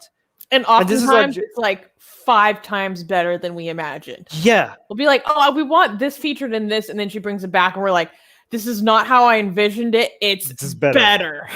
Guys, it's so much fun to make this art, and thank you guys for being patrons, for making art like this is expensive. And our patronage, right away, link to our patrons in the description. Our patronage has gone up so high, because of all your support. So this is what me and Susie do when we're not streaming. We talk about what the next art needs to be like. Yeah, so it's great. Some of Armin's ideas are shocking to me. Yeah, actually, this is guys. The not safe for work version of this is pretty explicit. So it's not Yes. like there's some other stuff happening here that I can't mention on YouTube. But those of you who are patrons have seen. So again, just to be clear, the people who are newsletter subscribers, they get all the safe for work version, and the people who are patrons, they get all the juicy, explicit, not safe for work version, right? But if you're a newsletter subscriber and this has when this gets emailed to you, please go tweet it at Little Nas, and also tag Atheist Republic when you tweet this at him, okay? And also tweet this video at him as well. Maybe he'll retweet it or something. Even if he doesn't, if he notices it, that would be awesome. Rivka, what do you think about this art? Do you like it? Yeah, I liked your interpretation of Yahshua, that's Jesus in Hebrew, being his inner demon. It's really symbolic, which is also kind of really fitting with the whole idea of some of these gods and their stories, because they tend to be either symbols or archetypes or, something expression of how to think about different things, people will say often, so taking it to that level, I think is that impressed me a lot. And also what I was thinking about when you were saying about when you said Satan submitting and being on the bottom, I just can't help thinking about the other satanic or guy going to see Satan in the South Park movie with Saddam and Satan. I haven't seen that. Well, yeah. So it's just so funny because that happens. They end up having sex in hell. And I remember. And I believe that Satan submits to Saddam, which is weirder. But it just made me think of that in terms of the backlash and how this is like a metaphor for a lot of people, or how butthurt people get over this. You'd think they'd be happy that he went over there and, that he's destroying that Satan, and his new Little Nas Satan is just, wants you to leave him alone and buy his shoes. No, and that's basically what he said. He was like, I was taught to hate myself and that I was going to hell for my sexuality like all my life. And then when I'm actually in hell, now you guys are freaking out about it. But you're telling me that's where I'm going regardless. Yeah. By the way, one thing I really like about this, by the way, look at the Atheist Republic tattoo on the leg. Isn't that great? Another thing I like about this is the fact that we have Jesus, so we have Christianity. Everything is being in Hebrew, so we have some Judaism here. We have this is all about LGBT, even though there's nothing mentioning about LGBT being mentioned here. The whole message is about coming up, being open about being gay and not being ashamed of it. So this is the whole point of this, is to fighting that demon and slaying it. But I like how just like it also has Hinduism in it without making it like subtly just has Kali in there. Like Kali isn't here without actually being there, right? She's always in our hearts. Yes. No, but because the whole point of the only reason why you recognize Jesus as a demon here is because this looks like what Kali was doing, because Kali holds the demon's head on top of a bowl. And because the gesture is like Kali, this act will become slaying your demons, right? So Kali's story is being used here to show that this is you slaying your inner demons. So this is such an Abrahamic thing, but Hinduism is inspiring it to send a message. It's just it's so beautiful in so many different ways, the way this art is being made. I love it. By the way, we're gonna put this on our NFT store. We're gonna sell this as an NFT as well. On our the safe for work version. Wait, should we? I don't know. I don't know which version we're gonna sell as an NFT. But on blasphemousart.com, we have a link to our NFT stores if anybody wants to get any of our arts as an NFT. I will list this soon on that store as well. Oh my God. Anyways, Binary Skeptic is saying Little Nas X tweeted in Arabic recently, and people were angry at him for using the Quranic language and therefore calling him an Islamophobe again. Oh my God. That's all it takes. That's all it takes. So all the people all over the world who tweet in Arabic are Islamophobes because they use Quranic language? Like, come on. Yeah, secular Arabs, you heard it here first. Get a new language. Get on board. All right. Oh my. Yeah, by the way, if anybody gets the NFT, they also get the distribution rights and everything. So there's that. Cool. All right. By the way, I just need to give credit to our artist one last time because we didn't tell our artists to put Callie in here. Like everything here was like him standing on the devil and everything like that. We give our artists some ideas and then she just adds her own spin to it and she does not disappoint.